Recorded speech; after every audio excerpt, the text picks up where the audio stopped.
கர்த்தருடைய பரிசுத்த நாமத்துக்கு மகிமை உண்டாவதாக. இந்த அருமையான நாளில் நம்ம ஒரு நல்ல வேத பகுதியை நாம் வாசித்தோம்.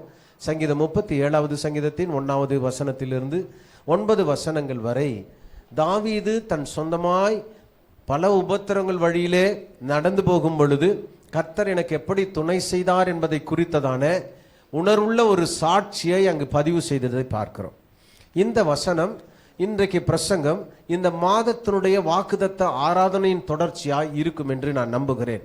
இந்த வாக்குத்தத்த வசனம் தெரிந்திருந்தால் வாசிக்கும்படியாக அன்போடு கேட்டுக்கொள்கிறேன்.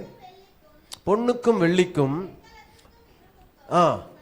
கணக்கில்லை, நீ எழும்பி காரியத்தை நடப்பி கர்த்தர் உன்னோடு கூட இருப்பாராக. ஹல்லேலூயா. இந்த வசனம் மற்றவர்களுக்கு எப்படி அது உணரப்பட்டதோ அல்லது நீங்கள் எப்படி ரிசீவ் பண்ணீங்களோ தெரியல, எனக்கு நான் புரிந்து கொண்டேன், நான் அதை பெற்றுக்கொண்டேன். கர்த்தர் என்னிடத்தில் சொன்னார், எழுந்து காரியத்தை நடப்பி, ஹல்லேலூயா, அவர் என்னோடு கூட இருப்பார். ஆமென். இப்ப சொல்லுங்க, நான் பல தேவைகள் மத்தியிலும் உன்னுடைய பக்கத்துல உன் சகோதரிகள் உட்கார்ந்து இருக்காங்க, சகோதரர்கள் இருக்கிறாங்க, பல குழப்பத்தோடு இருக்கிறாங்க. இந்த மாசம் நம்ம என்ன பண்ண போகிறோம், இந்த மாதத்தினுடைய தேவைகள் எப்படி நடக்க போகிறது, இந்த மாதத்தை கர்த்தர் எனக்கு எப்படி ஆசீர்வாதமாய் மாற்றுவார் என்று ஏக்கத்தோடு இருக்கிற சகோதரியை சகோதரரை பார்த்து நீங்க சொல்லுங்க, நீங்கள் எழும்பி காரியத்தை நடப்பீங்கள். பக்கத்தில் சொல்லுங்க, நீங்கள் எழும்பி காரியத்தை நடப்புங்கள், கர்த்தர் உங்களோடு கூட இருப்பார். ஹல்லேலூயா. இன்றைக்கு அந்த வசனத்தின் தொடர்ச்சியாக தாவீது தன் வாழ்க்கையில அனுபவப்பட்டு எழுதினதான இந்த 37வது தம்பி உட்கார் 37வது சங்கீதத்தினுடைய 5வது வார்த்தையை நான் வாசிக்க கேட்கலாம். உன் வழியை கர்த்தருக்கு ஒப்புவித்து அவர் மேல் நம்பிக்கையாயிரு. சொல்லுங்க, அவரே காரியத்தை வாய்க்க பண்ணுவார். ஆமென். ஹல்லேலூயா. வசனம் சொல்லுகிறது, அவர் மேல் நம்பிக்கையாயிரு, அவரே காரியத்தை வாய்க்க பண்ணுவார். இப்ப சொல்லுங்க, அவர் மேல் நம்பிக்கையாயிருப்பேன், என் காரியத்தை அவர் வாய்க்க பண்ணுவார். ஹல்லேலூயா. தாவீது சொல்லுகிறார், எத்தனையோ உபத்திரவங்கள் மத்தியில நான் மனரம்யமாய் இருக்க கற்றுக்கொண்டேன். கர்த்தரிடத்தில் மனமகிழ்ச்சியாயிரு, அவர் உன் இருதயத்தின் வேண்டுதல்களை எல்லாம் உனக்கு அருள் செய்வார் என்று ஆரம்பித்து அவர் சொல்றாரு, அவர் மேல் நம்பிக்கையாயிரு, அவரே காரியத்தை வாய்க்க பண்ணுவார். ஆமென். அவரால முடியாத காரியம் ஒன்றுமில்லை. உங்க வாழ்க்கையில நீங்கள் எதிர்பார்த்திருக்கிற அல்லது நீங்க நினைத்திருக்கிற காரியங்கள் உங்களுக்கு பெரிதாக இருக்கலாம், உங்களுக்கு அது கடினமாய் தோன்றலாம், உங்களுக்கு அது முடியாததை போல இருக்கலாம். ஆனால் நீங்கள் தேவன் பக்கமாய் சாய்ந்து கொண்டால், தேவன் உங்கள் பக்கத்தில் இருப்பார் என்று சொன்னால் அதை இலகுவாய் நிறைவேற்ற அவரால் முடியும். உன்னால் சுமக்க முடியாத பாரத்தை அவர் லகுவாய் சுமக்க அவர் உண்மையுள்ளவராய் இருக்கிறார். உன்னால் மீண்டு வர முடியாத இடங்களிலே கர்த்தர் உங்களை மீட்டுவிட அவர் உண்மையுள்ளவராய் இருக்கிறார். வசனம் இப்படியாய் சொல்லுகிறது.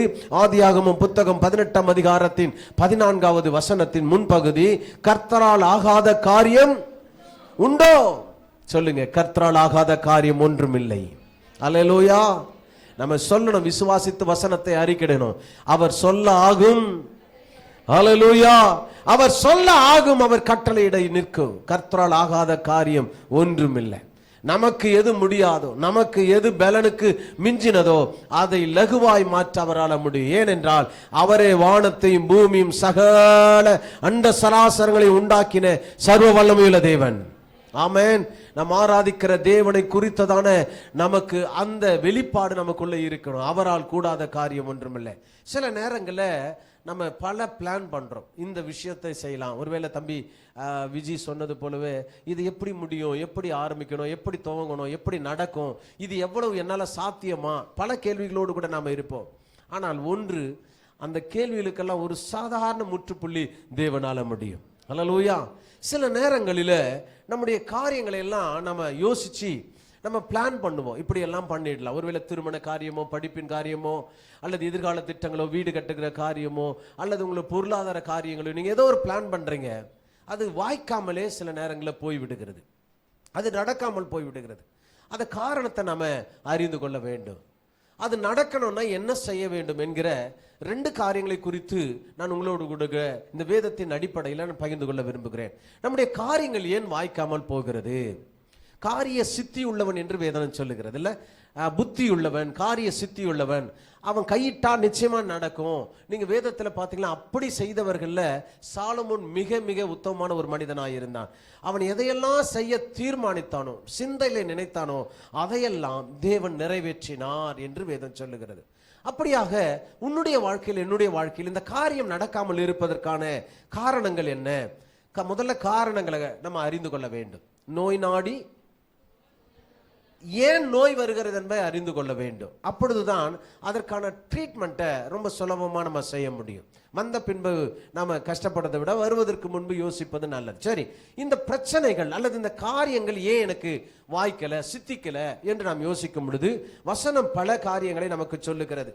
யோசுவாவினுடைய புத்தகம் 7ஆம் அதிகாரம் 4வது வசனம் நல்லா கவனிங்க. இந்த காரியங்கள் நம்முடைய வாழ்க்கையில இருக்கும் என்று சொன்னால் நிச்சயமாய் நீங்கள் எதிர்பார்த்திருக்கிற அல்லது நீங்கள் நியமித்திருக்கிற அல்லது நீங்க பிளான் பண்ற எந்த திட்டத்தையும் கர்த்தர் வாய்க்காதபடி செய்வார். அது நடக்காதபடி அது இருக்கும். ஆகவேதான் இந்த வசனம் நம்மை எச்சரிக்கிறது. வாசிக்கலாம் யோசுவாவினுடைய புத்தகம்.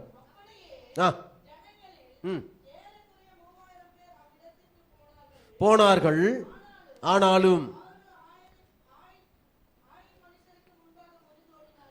அவர்கள் ஆயின் மனுஷனுக்கு முன்பாக முறிந்தோடினார்கள்.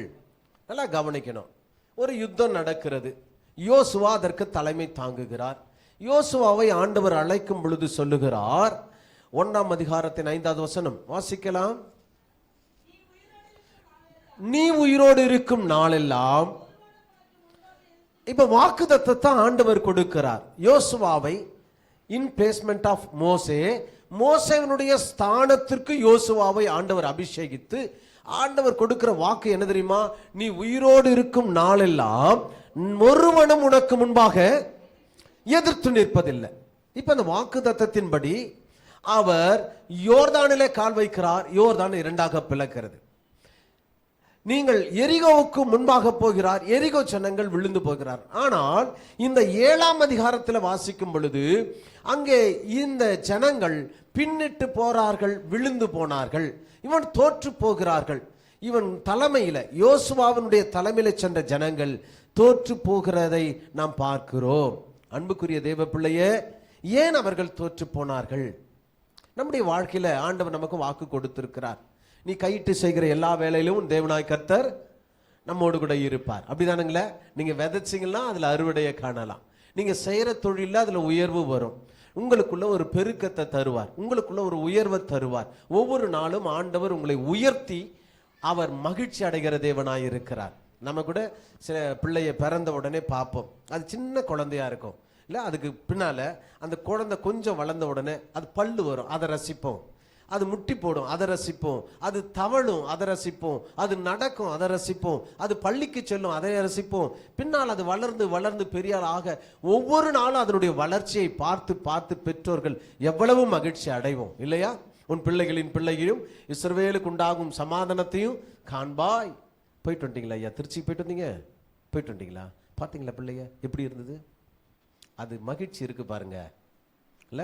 எப்பொழுது நான் காண்பேன், 2வது பேரப்பிள்ளை எப்படி பார்ப்போம் இல்லை? பிறக்கும் பொழுது இருக்கிற சந்தோஷத்தை விட அதை தொடும் பொழுது இருக்கிற உணர்வு எவ்வளவு மகிழ்ச்சியான ஒரு காரியம். அன்பு தெய்வ பிள்ளைய, நாம் அப்படித்தான் ஒவ்வொரு நாளும் நம்முடைய வளர்ச்சியை நாம் இந்த உலகத்திற்கு நாம் காண்பிக்கிறவர்களாக இருக்க வேண்டும்.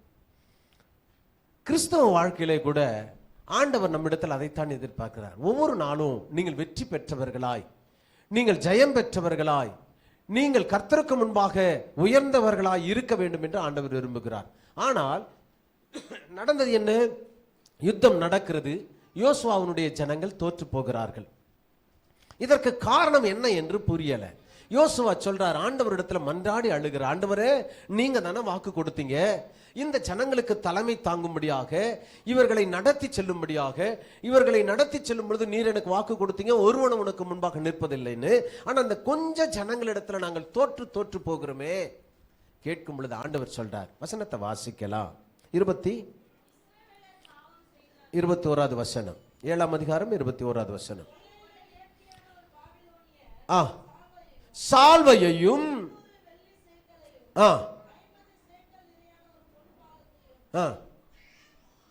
வாசிங்கம்மா. அவைகளை இச்சித்து எடுத்துக்கொண்டேன். அதற்கு மேல் வசனம் சொல்றார். ஆகான் பிரதியுத்தரமாக, நாங்கள் இஸ்ரவேலின் தேவனாகிய கர்த்தருக்கு விரோதமாக பாவம் செய்தேன். இன்னென்ன பிரகாரமாக செய்தேன். என்ன? எதையெல்லாம் கர்த்தர் அருவருத்தாரோ, எதையெல்லாம் தொடக்கூடாது என்று சொன்னாரோ, எதெல்லாம் பாவம் என்று சொன்னாரோ அதை துணிந்து அபகரித்தார்கள். கர்த்தருக்கு விரோதமான பாவம் செய்ததனாலும் சாபத்தீடானவைகளை நேசித்து அவைகளை எடுத்து கொண்டபடினாலும் அவர்கள் வாழ்க்கையில வெற்றி பெறாமல் போனார்கள். அன்புக்குரிய தேவ பிள்ளையே, இன்றைக்கு நீங்கள் தேவனால் முத்தரிக்கப்பட்டவர்கள். இங்க 2 ஆமேன் தான் கேட்சி. நீங்கள் விசேஷமானவர்கள், நீங்கள் தேவனுடைய பிள்ளைகள், நீங்கள் பிசாசின் பிள்ளைகள்.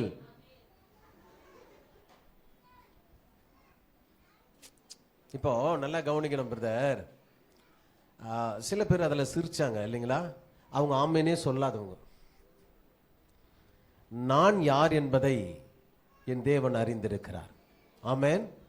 அப்போ நாம உள்ள உள்ள உள்ள உள்ள நான் கர்த்தருடைய பிள்ளை என்கிற அறிக்கையை நாம் ஒவ்வொரு நாளும் சொல்லிக்கொண்டே இருக்க வேண்டும். ஹல்லேலூயா. நான் தேவ கரத்தில் இருக்கிறேன், நான் தேவனால் வணையப்பட்டிருக்கிறேன், அவர் என்னை பயன்படுத்துகிறார். பயமா இருக்கா? நான் மாற்றி சொல்லிட்டோன்னு? இல்லை, நீங்க ஆமேன் சொல்லுங்க. அவர் என்னை உயர்த்துவார், அவர் என்னை மேன்மைப்படுத்துவார், அவர் என்னை உன்னதத்தில் உயர்ந்த இடத்துல வைப்பார், பலருக்கு முன்பாக என்னை மேன்மைப்படுத்துவார். நான் அவருடைய பிள்ளை. ஹல்லேலூயா. இப்ப நீங்க அதை சொல்ல சொல்ல உங்களுக்கு உள்ள எந்த மனுஷனுக்குள்ள இந்த அபிஷேகம் இருக்கோ, ஆவியானவர் இருக்கிறாரோ, நீங்க இந்த வாக்குத்தத்தங்களை அறிக்கையிட உங்களுக்குள்ள ஒரு விதமான உணர்வு வரும் பாருங்க. எத்தனை பேருக்கு அது தோன்றுது? அதை கூட ஆமேன் சொல்லணும். ஆமேன். ஹல்லேலூயா. அப்ப நான் கர்த்தருடைய கரத்தில் இருக்கிறபடினால் ஆண்டவர் எனக்கு வாக்கு கொடுத்திருக்கிறார். நான் எனக்கு முன்பாக ஒருவனும் நிற்க முடியவில்லை, ஆனால் நான் இப்பொழுது தோற்று கொண்டிருக்கிறேன். இந்த காரணத்தை அறிந்து பார்த்தேன். இப்போ ஆண்டவர் எனக்கு உணர்த்துகிறார், பாவமான ஏதோ ஒன்று, சாபத்திடான ஏதோ ஒன்று என் வாழ்க்கையில் இருப்பதினால் நான் ஜெயம் கொள்ள முடியவில்லை என்கிற உணர்வு நமக்குள்ள இருக்கணும். இப்ப ஆமேன் சொல்லுங்க. ஆமேன். அல்லேலூயா. நம்ம உணர்த்தப்பட்டவர்களாக இருக்கணும். நம் வாழ்க்கையில தேவனுடைய திட்டம் நிறைவேறலைன்னா ஏதோ ஒரு தடை, கர்த்தருடைய பிரசன்ஸ் உள்ள வராத மாதிரி தடை செய்து கொண்டிருக்கிறது. அவர் பரிசுத்தர், எல்லளவும் அவரிடத்துல இருள் இல்லை, பாவம் இல்லை என்று வேதம் சொல்லுகிறது. பாவம் இருக்கிற இடத்துல பரிசுத்தர் இருக்க மாட்டாரு, சாபத்தீடானவைகள் இருக்கிற இடத்துல தேவன் இருக்க மாட்டாரு. அப்படி என்று சொன்னால் கர்த்தருடைய கரம் அங்கு குறுகும் என்று சொன்னால் அங்கு வேறொரு ஏதோ ஒன்று அங்கு ஆளுகை செய்கிறதுன்னு அர்த்தம். சில பேர் சொல்லுவாங்க, நான் என்ன செஞ்சாலும் அது வாய்க்க மாட்டேது பிரதர், நான் என்ன செஞ்சாலும் தோற்று போகிறேன், நான் எது செஞ்சாலும் அதுல எனக்கு லாபம் வரல, நான் என்ன செய்வேன்னு தெரியல. நான் சொல்லட்டுமா? ஒன்றே ஒன்று செய்யுங்க, கர்த்தரிடத்தில் உங்கள் வழியை ஒப்பு கொடுங்கள். ஆண்டவர் சொல்லுவார் எந்த இடத்துல குறை இருக்கிறது என்பதை. அநேக கிறிஸ்தவர்கள் இன்றைக்கும் அநேக கிறிஸ்தவர்கள் கர்த்தருடைய கரத்திலிருந்து ஜெயம் பெறாததற்கு உலக அளவில் நீங்க பொருளாதாரத்தில் உங்களுடைய வலிமையை காட்டலாம், காரு பங்களா மற்ற எல்லாமே நீங்க வச்சிருக்கலாம். ஆனா அவையெல்லாம் கர்த்தரிடத்தில் வருகிறதா என்கிற நிச்சயம் நமக்குள்ள இருக்கணும். அப்படி வரணும்னு சொன்னா அவர் நமக்கு அதை அனுமதிக்கணும். அவர் அனுமதிக்காமலும் நிறைய வரும். சில நேரங்களில் தடைபடுதுன்னு சொன்னா நாம சரியா யோசிச்சு பார்க்கணும். ஆண்டவருக்கு பிரியமில்லாத என்ன காரியம் வீட்டில் இருக்கு? ஆண்டவருக்கு பிரியமில்லாத ஒரே ஒரு காரியம் விக்கிரக ஆராதனை. அல்லேலூயா. அது எந்த ரூபத்தில் இருந்தாலும் சரி, அது உங்க அப்பா அம்மா போட்டோவா இருந்தாலும் சரி, அது ராகுகால யமகண்டம் பார்க்கறதா இருந்தாலும் சரி, அது நீங்க நேரங்களையும் காலங்களையும் பார்த்து அதற்கு நீங்கள் கீழ்ப்படிபவர்களாக இருந்தாலும் சரி, ஜோசியக்காரர்களையும் குறி சொல்லுகிறவர்களையும் மந்திரவாதிகளையும் நீங்கள் சார்ந்து போவீர்கள் என்றாலும் சரி, அது கர்த்தருக்கு அருவருப்பானதுதான். ஏனென்றால் தேவன் இந்த பூமியை தம்முடைய பரிசுத்தத்தினால் படைத்து அவர் சொன்னார் இது நல்லது என்று கண்டார். இதுல கெட்டது கண்டுபிடிப்பதற்கு மனுஷனுக்கு எந்த அதிகாரம் கிடையாது. எதெல்லாம் ஆண்டவர் நல்லது என்று கண்டாரோ அதில ஒரு குறையை வைத்து அது கெட்டது என்று சொல்லுகிறது பிசாசனுடைய வேலை.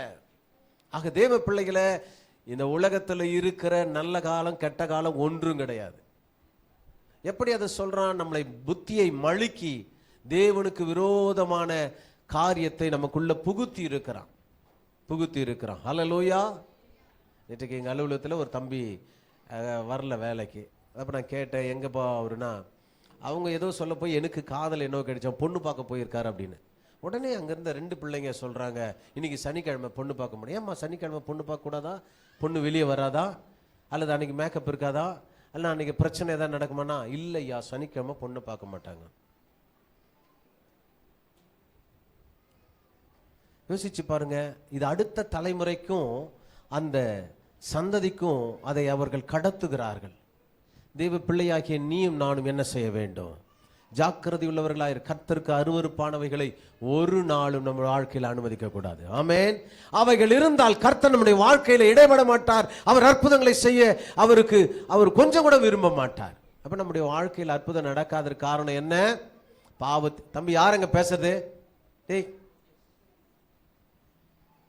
அவருக்கு பிரியமில்லாத காரியங்களை நாம் ஒரு நாளும் நம்முடைய வாழ்க்கையில குடும்பங்களை வைத்திருக்கோம். நிறைய கிறிஸ்தவ வீடுகளில் மந்திரம் பண்ண தகடுகளை வைத்திருக்கிறதை பார்க்க முடிகிறது. மறைவாய் மந்திரவாதினிடத்தில் ஓடுகிற மக்கள் இருக்கிறார்கள். குறுக்கு வழியில கர்த்தருக்கு பிரியமில்லாத காரியங்களை எப்படி செய்யலாம் என்பதை பார்க்க சூன்ய வேலை செய்யறாங்க. ஒரு மனிதனை அழிப்பதற்காக மந்திரவாதியிடம் பணம் கொடுத்து தன்னுடைய மாமியார, மருமகளை,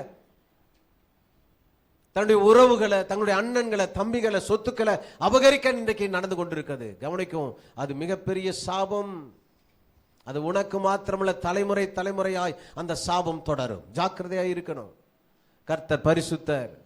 அவரிடத்துல கேளுங்க. அவரால் கொடுக்க முடியாத காரியம் இந்த பூமியில ஒன்றுமில்லை. உங்கள் காரியத்தை அவர் வாய்க்க பண்ண அவரால் முடியும். 2வது காரியம், ஆதியாகமம் புத்தகம் 11ஆம் அதிகாரம் 4வது வசனம் சொல்லுகிறது, ஏன் நம்முடைய காரியங்கள் வாய்க்கவில்லை? இங்கு நாம் பார்க்கிறோம், ஜனங்கள் எல்லாம் சேர்ந்து ஒரு மிகப்பெரிய கோபுரத்தை கட்டுகிறார்கள். இதை எப்படி கட்ட வேண்டும் என்று அவர்கள் யோசிக்கிறார்களாம். வானத்துக்கு உயர கட்ட வேண்டும். இங்கிருந்து கீழே இருந்து நடந்து போய் வானத்துக்கு ஏறிடணும். அப்படி என்றால் எவ்வளவு உயரமா இருக்கும்? எப்பவுமே ரொம்ப உயரம் பெருமையை குறிக்கும். அந்த உயரத்தை கர்த்தர் மடங்கடித்து போடுவார். யாராயிருந்தாலும் நம்ம ரொம்ப உயரத்தில் போயிட்டோம்னா அங்க போன உடனே நம்ம செய்ய வேண்டிய ஒரே ஒரு காரியம், நம்முடைய தலையில தாழ்த்தி நம்முடைய தாழ்மையை வெளிப்படுத்தினோம். பணம் வர்றதுக்கு முன்னால அவங்களுக்கு முன்பாக இருக்கிற தாழ்மை அதிகமாக இருக்கும். பணம் அதிகமாய் சேர சேர அந்த ஆணவமும் கூடவே வந்துடும். அது பதவியிலையும் அப்படிதான் இருக்கும். உங்கள் வருமானத்தில் நீங்கள் எப்பொழுதெல்லாம் உயர்த்தப்படுங்களோ அப்பொழுதெல்லாம் தாழ்மையா சொல்லணும், ஆண்டவரை நீர் எனக்கு கொடுத்திருக்கிற கிருபை, ஆண்டவரை நீர் பாராட்டின தயவு, ஆண்டவரை.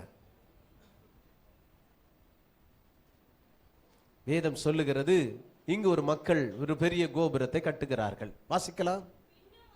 அவர்கள் சிதறி போகாதபடி, நம்ம எங்க விலகி போக கூடாது. நல்லா கவனிங்க. கர்த்தருடைய வாக்குத்தத்தம் சொல்லுது, நீங்கள் பரம்பி பூமியை நிரப்புங்கள். அப்படின்னா அர்த்தம், நீங்க பரவுங்க, பூமி முழுவதும் நிரப்புங்க. தேவனுடைய வாக்குத்தத்தம். ஆனா இவங்க சொல்றானுங்க, நாம பூமியில சிதறி போகாதபடி நமக்கு ஒரு நகரத்தை கட்டுவோம், கட்டி நமக்கு பேருண்டாக. நமக்கு நமக்கு நமக்கு எப்பொழுதுமே பெருமை எங்கு வருகிறதோ, நமக்கு அல்லது நான் என்கிற ஆணவமான வார்த்தை எங்கு இருக்கிறதோ அங்கு கர்த்தருடைய காரியம் வாய்க்காமலே போகும். நடந்து என்ன தெரியுமா? இவர்கள் தேவனுக்கு மகிமை உண்டாக கட்டி இருந்தால், தேவனுடைய நாமத்துக்கு மகிமையாய் இவர்கள் இந்த நகரத்தை கட்டுவார்கள் என்று சொன்னால் ஒருவேளை இது கர்த்தர் வாய்க்க பண்ணி இருக்கலாம். ஆனால் நமக்கு பேருண்டாக, நமக்கு நம்முடைய வாழ்க்கைக்கு பேருண்டாகும்படியாய் நகரத்தையும் கட்டிடத்தையும் கட்டுவோம்னு நினைச்சாங்க. ஆண்டவர் சொன்னார், கற்றை பாதியிலேயே இவருடைய வார்த்தைகளை கர்த்தர் பிடுங்கி போட்டார், தாறுமாறாக்கி போட்டார். என்ன நடந்தது? அவர்கள் பாஷைகளை கர்த்தர் தாறுமாறாக்கினார். இவர்கள் காரியம் வாய்க்காமல் பாதியிலே நின்று போனது. சில நேரங்களில் சில வீடுகள் பாதியிலே நிற்கும் பார்த்தீங்களா? அதுக்கு காரணம் பணம் இல்லாதனால அல்ல, லோன் இல்லாதனால அல்ல, அதற்கான பொருட்கள் இல்லாதனால அல்ல. சில நேரங்களில் அது கர்த்தருக்கு பிரியம் இல்லாமல் இருப்பதினாலும் தான் இருக்கும். ஆமென். நீ எந்த அளவுக்கு உங்களுக்கு மேன்மை வருகிறதோ, உயர்வு வருகிறதோ, பதவி வருகிறதோ, அல்லாவிட்டால் இந்த உலக பிரகாரமான உயர்வு வருகிறதோ, அப்பொழுதெல்லாம் நம் கர்த்தருக்கு முன்பாக தாழ்மையாக இருக்கும் பொழுது அடுத்த காரியத்திற்கு கர்த்தர் உங்களை உயர்த்த அவர் உண்மையுள்ளவராக இருக்கிறார். இல்லாவிட்டால் நம்முடைய காரியத்தை வாய்க்காமலே போயிடும். பெருமை ஒரு மனிதனுடைய உயர்வை தடுக்கிறதாய், கர்த்தருடைய காரியத்தை வாய்க்காமல் போகிறதாய் இருக்கிறது. இன்னொரு காரியம் இருக்கிறது. 1 தெசலோனிக்கேயர் புத்தகம் 2ஆம் அதிகாரம் 18வது வசனம். 1 தெசலோனிக்கேயர் 2ஆம் அதிகாரம் 18வது வசனம். உன் காரியங்கள் வாய்க்காமல் போகிறதற்கு காரணம் என்ன? சில நேரங்களில், இந்த நேரங்களில் டைரக்டா ஃபீல்டில் பிசாசே இறங்கிடுவான். அவனே இறங்கிடுறான். பாப்பான் தன்னுடைய வேலைக்கார ஆவிகள் எல்லாம் அனுப்பி பார்த்தான், ஒன்றும் வேலைக்கு ஆகாது. அவனே இறங்கிடுவான். யோபுனுடைய வாழ்க்கையில் அவனே இறங்கி வந்து வேலையை செஞ்சான். இயேசுனுடைய வாழ்க்கையில் அவனே வந்து வேலையை செஞ்சான், இல்லையா? ஆனா மற்றவனுடைய வாழ்க்கையில திரளா வந்தான். நீங்க எத்தனை பேர் நாங்க ஒன்றுக்கு அதிகமாக லேகியோனாய் இருக்கிறோம் அப்படின்னா அது பண்ணிக்குள்ள போ. சின்ன சின்ன ஆளுங்களுக்கெல்லாம் குட்டி குட்டி பிசாசு அனுபவம் போல இருக்குது. பெரிய பெரிய ஆளுங்களுக்கெல்லாம் பெரிய பெரிய பிசாசு அவனே வருவான். ஒருவேளை உங்களுக்கு பெரிய பிரச்சனை வந்துச்சுன்னா சொல்லுங்க, நான் பெரிய ஆளு. அல்லேலூயா. பெரிய ஆளுகளை பெரிய பிசாசு தான் சோதிக்கும். இப்ப சொல்றான், வாசிங்க. ஆகையால் வர 2 முறை நாங்க யோசனை பண்ணோம், பிளான் பண்ணிட்டோம். ஆனால் நானே மனதாயிருந்தேன். நிறைய நேரங்கள் நம்முடைய காரியங்கள் தடைபடுவதற்கு பிசாசு டைரக்டா இறங்கிட்டான். சாத்தானே தடை பண்ணுகிறான். அல்லேலூயா. அவன் எந்த ரூபத்தில் வருவான்னு தெரியாது. குடியை கெடுக்கிறதுக்கு நம்ம குடும்பத்திலே ஒருத்தனா கூட வருவான். பிரச்சனைகளை உண்டு பண்ணதற்கு 2 பெரிய பல்லுகளோடு கூட கொம்புகளோடு வருவான், இல்ல அழகிய உருவத்தோடு கூட வருவான். அப்போ பிசாசனுடைய தந்திரங்களை நாம கற்றுக்கொள்ள வேண்டும், ஜாக்கிரதை எதிர்கொள்ள வேண்டும். பிசாசனுடைய தந்திரங்களை அறிந்திருக்க, இல்லையா? எபேசியர் 6ஆம் அதிகாரத்தில் சொல்லுகிறது, வர்க்கங்களை தரித்து கொள்ளுங்கள். அப்ப நம்ம ஜாக்கிரதையா அதற்கு முன்பாக நிற்க வேண்டும். சரி, இப்ப என்ன செய்கிறதுனா, சாத்தானே வந்து அதை தடை செய்கிறவனாய் இருக்கிறான். அப்ப நம்ம நாங்க வளர வளர குட்டி பிசாசுங்க வேலை இல்லை, பெரிய பெரிய பிசாசுங்க தான் வந்து தடைச்சேன். சரி, ஏசாயா தீர்க்க தரிசன புத்தகம் 54ஆம் அதிகாரம் 17வது வசனத்தில் சொல்லுகிறது, உங்கள் காரியங்கள் வாய்க்காமல் போகிறதற்கு வாய்க்காதே போம்.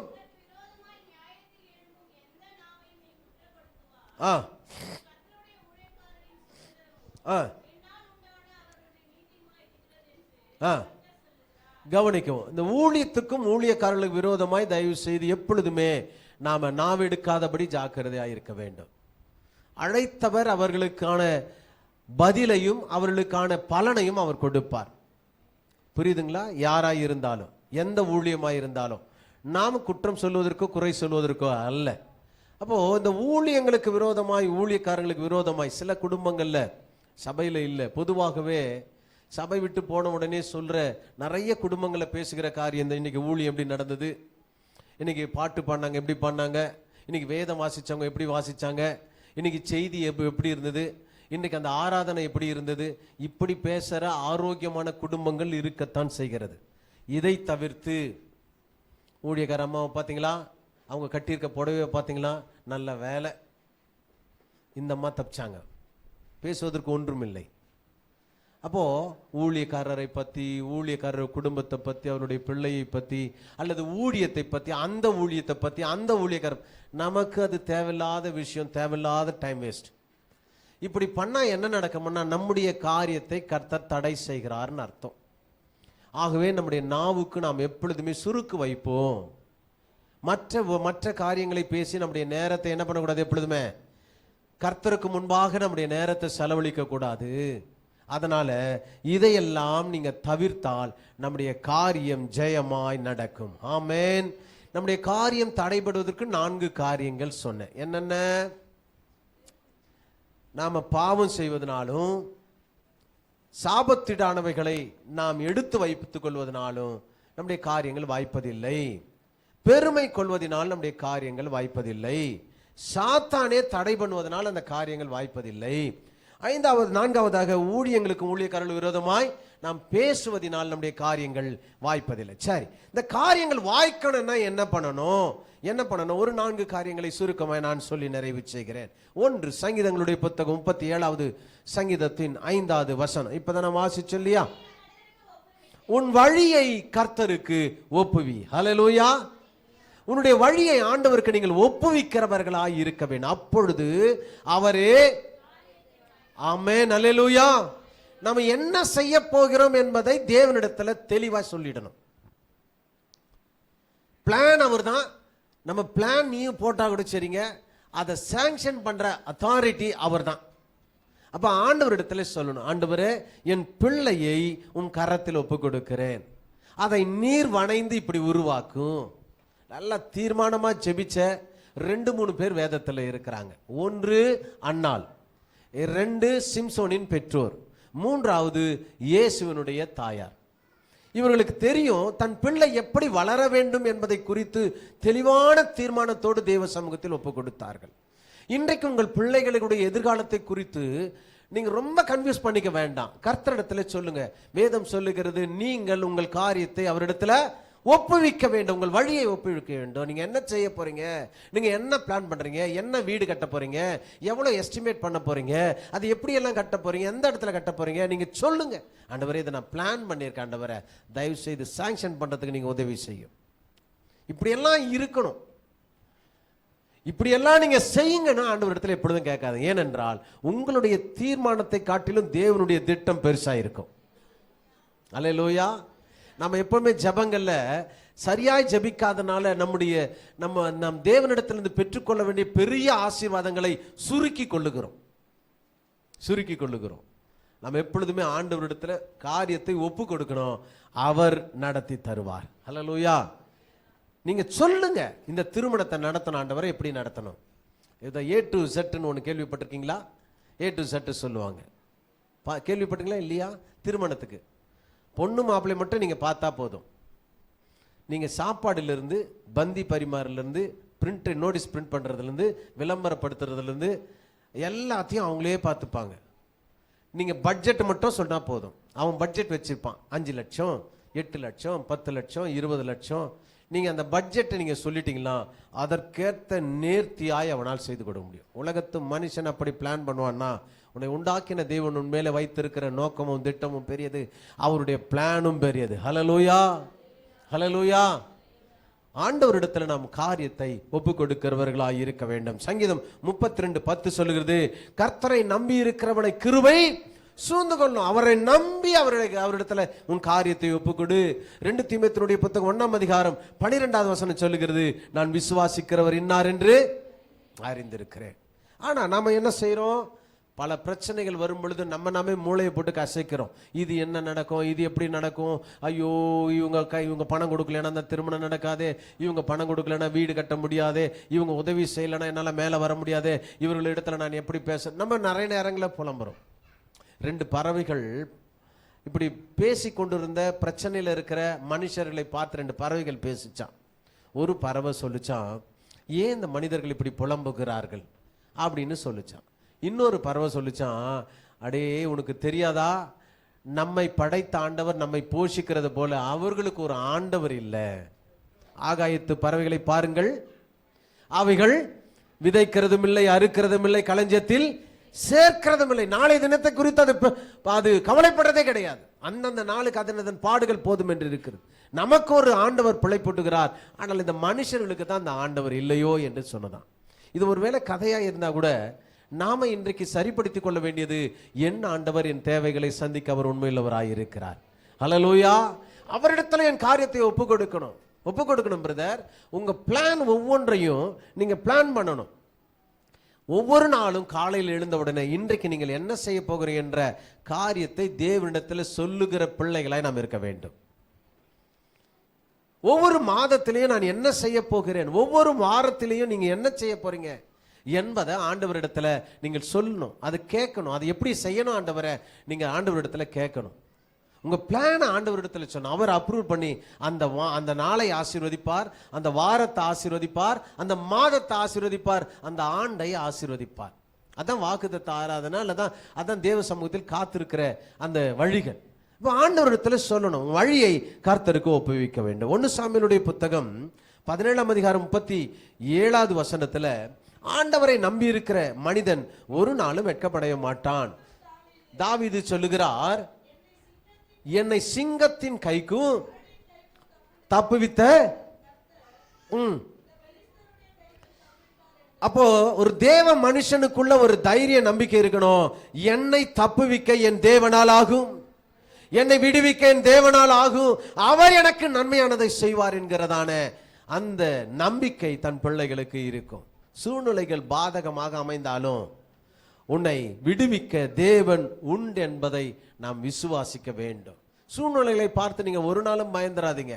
இது நடக்கும், நடக்காமல் போகிற மாதிரி இருக்கும். இல்லை, கவலையப்படாதீங்க, கர்த்தர் நிச்சயம் நடக்கும். ஹல்லேலூயா. இயேசு கிறிஸ்து நடந்து போகும் பொழுது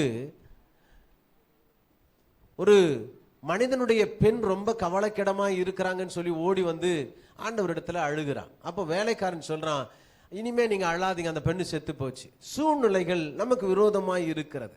நான் கேட்க வந்த தேவன் என் ஜெபத்தை கேட்கல, என் குடும்பத்துக்கு வந்து ஜெபிக்கல, என் பிள்ளையின் தலைமையில வந்து ஜெபிக்கல, அல்லது ஒரு வார்த்தை கூட சொல்லல. அங்கலாய்த்த மனிதனுக்கு வந்ததான பேரிடி என்ன தெரியுமா? உன் குழந்தை இழந்து போச்சு, நீ போதகரை நீ தொந்தரவு செய்ய வேண்டாம், வருத்த வேண்டாம். ஆனா நடந்து என்ன தெரியுமா? இவனுடைய விசுவாசம் பெரிதாயிருந்தபடியால் தேவன் அந்த பெண்ணை தொட்டு உயிரோடு எழுப்பினார். சூழ்நிலைகளை பார்த்து நீங்கள் ஒரு நாளும் சோர்ந்து போகாதீங்க. உலகத்துல நடக்கும், ஆனால் உங்கள் வாழ்க்கையில கர்த்தர் நடத்த விடவே மாட்டார். சூழ்நிலை சொல்லுது 4 நாள் ஆச்சு, நாற்றம் எடுக்கும், கல்லறையை திறக்காதீங்க, நாற்றம் நாய் எடுக்கும். ஆனால் ஆண்டவர் வந்துவிட்டால் நாற்றத்தை மாற்றி ஆண்டவர் அவனை ஜீவனுள்ளவனாய் கர்த்தர் கொண்டு வந்து நிறுத்தவரால முடியும். ஹல்லேலூயா. அப்போ உன் வழியை கர்த்தருக்கு நீங்கள் ஒப்புவிக்கும் பொழுது, உங்கள் தேவைகளை கர்த்தரிடத்தில் சொல்லும் பொழுது, உங்கள் எதிர்கால திட்டங்களை கர்த்தரிடத்தில் சொல்லும் பொழுது, அந்த காரியங்களை அவர் வாய்க்க பண்ணுவார். முதலாவது அவரிடத்துல ஒப்பு கொடுக்கணும். வீடு கட்டும் பொழுது பிளான் கொடுப்பாங்கல்ல, ப்ளூ பிரிண்ட் ஒன்று கொடுப்பாங்க. இந்த பிரிண்ட்டை வச்சு நம்ம பிளான் பண்றோம். இங்க கிச்சன் வரணும், இங்க டாய்லெட் வரணும், இங்க ஹால் வரணும், இங்க டைனிங் ஹால் வரணும், இங்க பெட்ரூம் வரணும், இல்லை இதெல்லாம் பிளான் பண்ணுறோம். இந்த பிளானை கொண்டு போய் அப்படியே கர்த்தருடைய கரத்தில் கொடுத்து, ஆண்டவரே இது நான் போட்டிருக்க பிளானு, இதை சரியாய் நடத்தவும் இதை விட சிறப்பாய் நடத்தவுமால் ஆகும், இதற்கான தேவைகளையும் நீ சந்தியும் என்று நாம் ஜெபிக்க வேண்டும். அல்லேலூயா. உன்னுடைய வழியை கர்த்தருக்கு ஒப்புக் கொடுக்க. 2வது காரியம், உன் காரியங்கள் வாய்க்க வேண்டும் என்று சொன்னால் இரண்டாவது நாம் செய்ய வேண்டிய 2வது காரியம், 2 நாளாகமம் புத்தகம் 26ஆம் அதிகாரத்தின் 5வது வசனத்தை வாசிக்கலாம். 2 நாளாகமம் 26:5.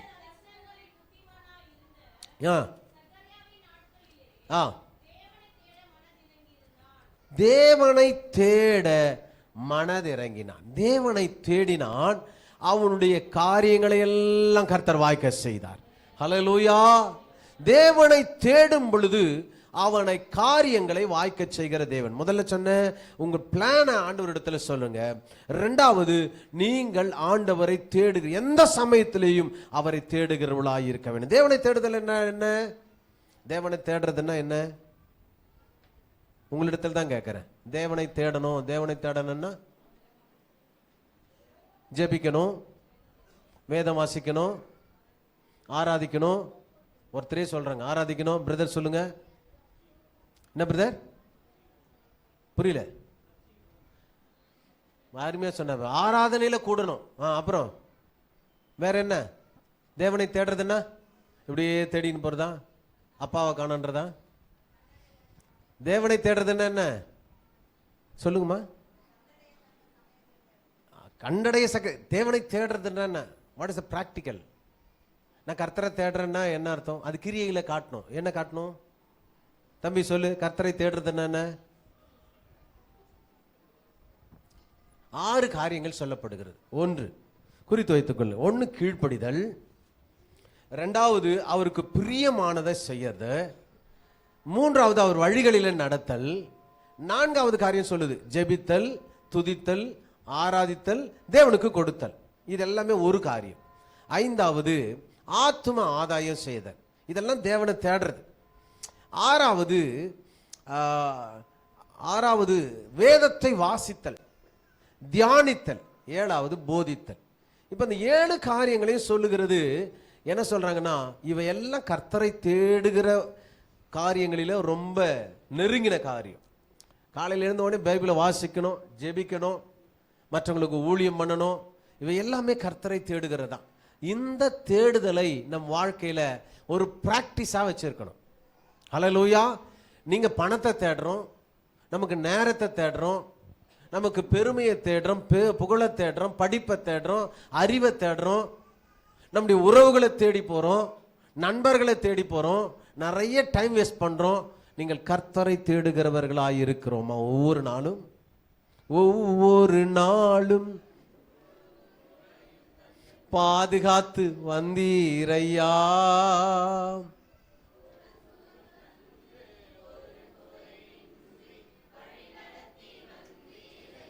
என்ன செஞ்சீங்க இயேசுவுக்கு? இப்ப ஆண்டவர் திருப்பி கேட்டார்னா, இவையெல்லாம் நான் தந்தேன், சரிதான்பா, நல்லா பாடுறீங்க ராகத்தோட, நீங்க என்ன செஞ்சீங்க? உனக்காய் என் ஜீவனை கொடுத்தேன், எனக்காய் நீ என்ன செஞ்ச? நான் காணிக்க போடுறேன் ஆண்டவரே, அது கொடுத்ததே நான் தானே. நான் உங்களுக்கு ரொம்ப நிறைவாய் கொடுத்தேன், நீங்க அதில் எப்படி எடுத்துட்டு வந்து கொடுக்குறீங்க தெரியல. கர்த்தர் பார்த்து கொண்டு இருக்கிறார். ஹல்லேலூயா. ஊழியம் இப்பொழுது நிறைய நமக்கு ஊழியத்தினுடைய தேவைகள் நிறைய இருப்பதனால நம்ம ஊழியத்துக்கு இன்னும் உதாரத்துவமாய் ஆண்டவருடைய சமூகத்தில் கொடுக்கிறவர்களாய் கர்த்தர் உங்கள் இருதயத்தோடு பேசுவாராக. சரி, இப்போ என்ன சொல்றாருன்னா, இவையெல்லாம் ஆண்டவரை தேடுகிற ஒரு காரியம். உமக்கு பிரியமானதை செய்ய என கற்றுத்தாரும் என்று சொல்லி நம்ம பாடுறோம். எது பிரியம் என்பதை நம்ம தெரிந்து கொள்ளணும். ஐக்கியம் நமக்கு தேவனுக்கு பிரியம். நீங்க அங்கங்க செதறப்பட்டிருப்பீங்க. ஒருவேளை இங்க இருக்கும் பொழுது இந்த 2 மணி நேரமோ தேவனுடைய ஒரே சரீரமாய், ஒரே கண்ணா, ஒரே மூக்கா, ஒரே இருதயமா, ஒரே சரீரமா உட்கார்ந்து இருக்கிறோம், அவரை சுவாசிக்கிறோம். இதுக்கு அடுத்து இந்த 6 நாட்களும் 22 மணி நேரம் என்ன பண்ண போறோம்? வேலை, மேனேஜர், அவன் தொல்லை, டிராஃபிக் ஜாமு, பொண்டாட்டி பிரச்சனை, சாப்பாடு சண்டை இல்லையா, அங்கங்க சண்டை, இடி, மொத்தம் அவஸ்தைப்பட்டு தானே இங்க வந்து உட்கார்ந்துருக்கோம். இந்த 2 மணி நேரம் ஆண்டவர் ஒரு சமாதானத்தை கொடுத்து, சில பேருக்கு தூக்கத்தை கொடுத்து, சில பேருக்கு ஆறுதலான வார்த்தைகளை கொடுத்து நம்மை ஆஸ்வாசப்படுத்தி அனுப்புறார். தேவனுடைய ஆலயம் அப்படிப்பட்டது. அல்லேலூயா, அல்லேலூயா. சில பேர் சொல்லுவாங்க, சர்ச்சுக்கு போன உடனே எனக்கு நல்லா தூக்கம் வருது. நான் சொல்றேன், பரவாயில்ல, கர்த்தருக்கு மகிமை உண்டாகட்டும். உலகத்துல தூக்கம் மருந்து சாப்பிட்டு கூட நிறைய பேர் தூங்காம தவிக்கிறான். இங்க வாங்க, ஆவியிலே பலன் உள்ளவர்கள் இந்த ஆவிக்குரிய வார்த்தைகளை உற்சாகமா ஏற்றுக்கொள்வார்கள். மற்றவர்களுக்கு இது கொட்டாய் வரும். என்ன பாஸ்ட் ஏதோ பேசின்னு இருக்கிறாரு, என்ன பிரதர் என்னவோ பேசியிருக்காருன்னு 4 முறை கொட்டாய் விட்டோன்னா 5ஆம் முறை அப்படியே ஜெபிக்கிற மாதிரி ஜெபிக்க சொல்லி தாரோம், அப்படியே தூங்கிடுவாங்க. அன்பு தெய்வ பிள்ளைகளே, கர்த்தருடைய சமூகம் சமாதானத்தின் இடம். அல்லேலூயா. அங்க தூங்கினா கூட பரவாயில்ல, வாங்க கர்த்தருடைய ஆலயத்துக்கு போவோம் வாருங்கள் என்று சொன்ன பொழுது நான் தூக்கத்தோடு கிளம்பிட்டேன்னு நீங்க கிளம்பி வந்துருங்க. ஆமென்.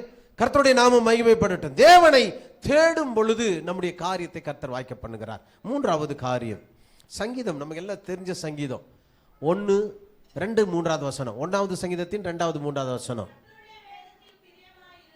இரவும் பகலும்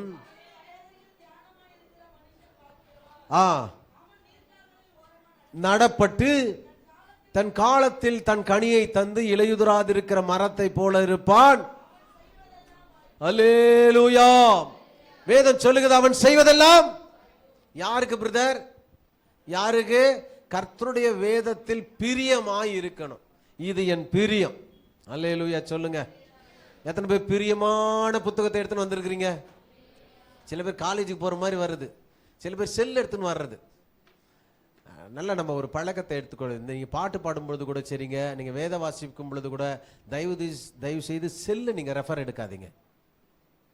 பாட்டு புத்தகத்திலிருந்து பாடுங்க. அது கொஞ்சம் ரொம்ப அருவருப்பா இருக்கிற மாதிரி என் பார்வைக்கு தோணுது. மற்றவங்க எப்படி அட்ஜஸ்ட் பண்ணின்னு போறாங்க. நீங்க அதுல இருந்து வேதத்தை எடுத்து, நீங்க எதுவும் எமர்ஜென்சிக்கு நீங்க வெளியே போறீங்க, பைபிள் எடுத்துன்னு போக முடியல, ரெஃபரன்ஸ் அடிக்க, ஓகே. சர்ச்சில் வந்து வேதத்தை பார்த்து படிப்பது என்பது நமக்கு கொடுக்கப்பட்டிருக்கிற கடமை. அது ஒரு ஒழுக்கம், அது உயரிய பண்பு. அப்ப அது நான் ஆண்டவரை நேசிக்கிறது. இதுல ஊர்பட்ட குப்பை இருக்குது அதுல இல்ல. 1000 சண்டைங்கிறது, 1000 பிரச்சனைங்கிறது, 1000 சினிமா இருந்தது. அதை நம்ம வேதத்தின் பரிசுத்தம் என்று நாம் ஒப்பிடவே முடியாது. சரியா? ஏதாவது அவசரத்துக்கு நீங்க பயன்படுத்துங்க, ரெஃபர் எடுக்கிறதுக்கு பயன்படுத்துங்க, ஒன்றும் தவறு கிடையாது. ஆனால் சபையில வேதம் வாசிக்கும் போது வேத புத்தகத்தை கையில வைத்திருக்க வேண்டும். அவன் தான் தேவனுடைய பிள்ளை. ஆமென். வசனம் அதைத்தான் சொல்லுகிறது. அவன் வேதத்தில் பிரியமாயிருந்து இரவும் பகலும் அப்படின்னா என்ன அர்த்தம் பிரதர்? கர்த்தருடைய வசனத்தை நாம் யோசித்து கொண்டே இருக்கணும். இப்போ ஆடுகள் மாடுகள் எல்லாம் பார்க்குறோம். 4 இந்த புல் வைக்கோல் எல்லாம் சாப்பிட்ற அந்த மிருகங்கள் எல்லாம் பார்த்தீங்கன்னா மேயறப்போ வேகமாக மேய்ஞ்சிரும். ஒரு இடத்துல போயிட்டு ஆசுவாசமாக உட்காந்து ஏற்கனவே மென்று முழுங்கி இருக்கிற அந்த உணவை எல்லாம் மீண்டும் எடுத்து அதை அசை போடும். அதை அசை போட்டு தன்னுடைய அந்த என்ன சொல்றது இப்போ அந்த எச்சில் அதோட உள்ள முழுங்கினாதான் அது ஜீரணாகும். இப்போ இந்த வசனத்தை நம்ம 2 மணி நேரம் உட்காந்து ஆண்டவர் ஆராதிக்கிறோம், எப்படியும் 1 மணி நேரம் வசனத்தை கேட்குறோம், நிறைய குறிப்புகள் நீங்கள் எடுக்கிறீங்க. இதை குறித்து நீங்கள் பின் நாட்களில் இன்னைக்கோ அல்லது நாளைக்கோ இதை குறித்து நாம் தியானிக்க வேண்டும். அல்லது நீங்கள் வேதத்தை வாசிக்கும் பொழுது ஆண்டவர் ஒரு இடத்துல நிறுத்துவார். அப்போ அந்த வசனத்தை எடுத்து இன்றைக்கு இந்த வசனம் என்ன சொல்லுது, இதன் பின்னணி என்ன, இதை சொல்லுவதற்கு காரணம் என்ன, இது என் வாழ்க்கையில் எப்படி நடக்கும், அவருக்கு நடந்தது என் வாழ்க்கையில் எப்படி நடக்கும் என்பதை குறித்து தியானிப்பது, அசைப்படுவது. அது உள்ள இருக்கிற அந்த அந்த உமிழ்நீரோடு உள்ள முழுகினாதான் அது ஜீரணிக்கும். சும்மா சாப்பிட்டு போறது அல்ல, இது உள்ள ஒவ்வொரு நாளும் தியானிக்கணும். ஆமென். உமது வசனம் என் கால்களுக்கு தீபமும் என் பாதைக்கு 119வது சங்கீதம் முழுவதும் வசனத்தின் மேன்மையை குறித்து மொத்தம் எழுதப்பட்டிருக்கிற வார்த்தைகள். என் அன்பு தெய்வ பிள்ளைகள் 172 வசனம் இருக்கும்ல. அப்போ ஒவ்வொரு வசனமும் வசனத்தின் ருசியை நமக்கு சொல்லுகிறதா இருக்கிறது. அப்போ வேதம் சொல்லுகிறது 119வது சங்கீதத்தின் 148வது வசனம், உன் வசனத்தில் தியானிக்கும்படி குறித்த ஜாமங்களுக்கு முன்பே. இது எப்படி முடியும், சாத்தியம் ராஜாவுக்கு? நாம பைபிளை நம்ம இப்போ சொன்னா கூட நிறைய பேருக்கு தெரியும். போன சண்டே எடுத்துன்னு வந்ததோட இந்த சண்டே தான் இந்த பைபிளை தூக்கணும் தொட்டான்றவங்க ஒரு அல்லேலியா சொல்லுங்கன்னா பல பேர் வெட்கப்பட்டு சொல்ல மாட்டீங்க, எனக்கு தெரியும். ஏன்னா நம்ம அப்படிதான் இருக்கிறோம். அப்படி அல்ல பிரதர். ராஜா சொல்றாரு, ஒரு பக்கம் குடும்பம், ஒரு பக்கம் பிள்ளைகள் தொல்லை, இன்னொரு பக்கம் மனைவிகள் தொல்லை, இன்னொரு பக்கம் எதிரி ராஜாக்களுடைய தொல்லை, இன்னொரு பக்கம் நாட்டு மக்களுடைய பிரச்சனை, இன்னொரு பக்கம் இவருடைய உடல் நலத்தை குறித்து பிரச்சனை.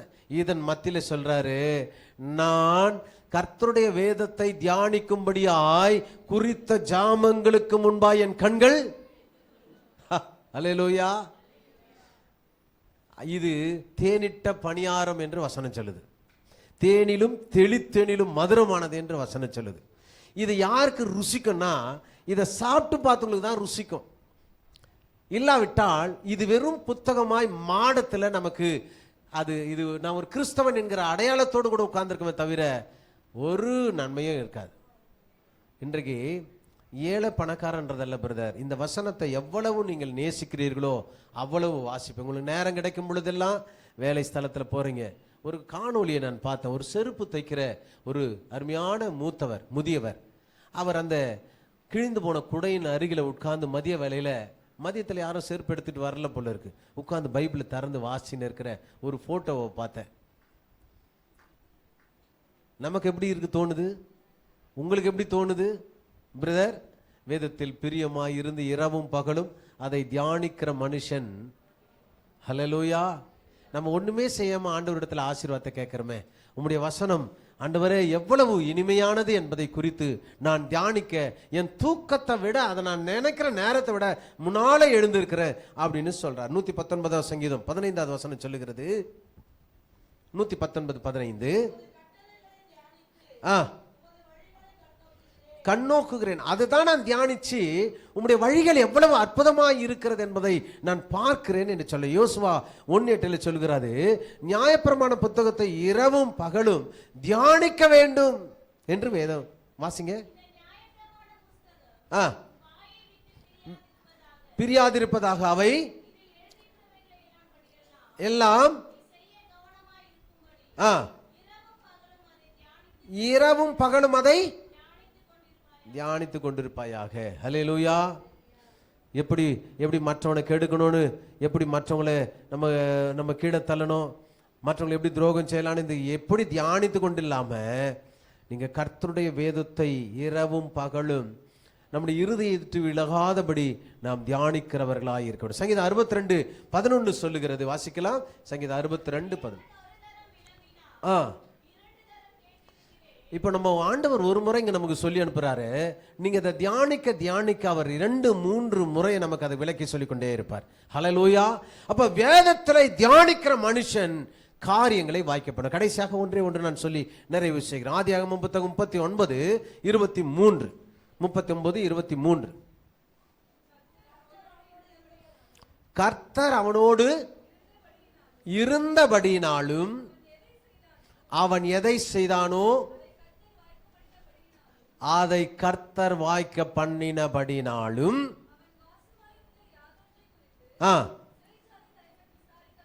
இது யோசேப்பை குறித்து சொல்லுகிறது. கர்த்தர் அவனோடு இருந்தார், அவன் காரியங்கள் எல்லாம் வாய்த்தது.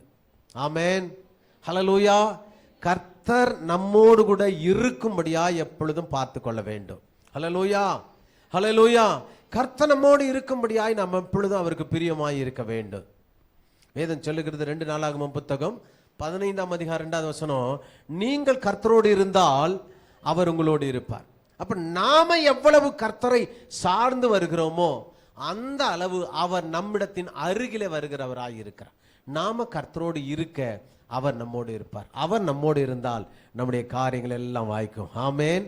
நம்ம எல்லாம் எழுந்திருக்கலாம். ஆண்டவருடைய சமூகத்தில் கர்த்தர் நம்மோடு இருக்கும்படியாக ஆண்டவருடைய கரத்தில் நம்ம அர்ப்பணிப்போம். நம்முடைய காரியங்கள் வாய்க்கணும்னு சொன்னால் 4 காரியங்களை குறித்து நான் உங்களோடு சொன்னேன். உங்கள் வழியை கர்த்தருக்கு ஒப்புவீங்கள், நீங்கள் தேவனை தேடுகிறவர்களாய் இருக்க வேண்டும், 3வது வேதத்தை தியானிக்கிறவர்களாய் இருக்க வேண்டும், 4வது கர்த்தரோடு கூட நாம் இருக்க வேண்டும். ஹல்லேலூயா.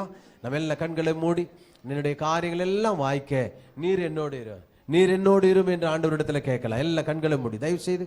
ஹல்லேலூயா, ஆமென், பிரைஸ் தி லார்ட், ஹல்லேலூயா. இயேசுவே நீர் என்னோடு இரும் ஆண்டவரே, என் கூடவே இரும். ஓ இயேசுவே நீர் இல்லாமல் நான் ஒரு நிமிஷம் நல்லா அழகா பாடுறீங்க. இந்த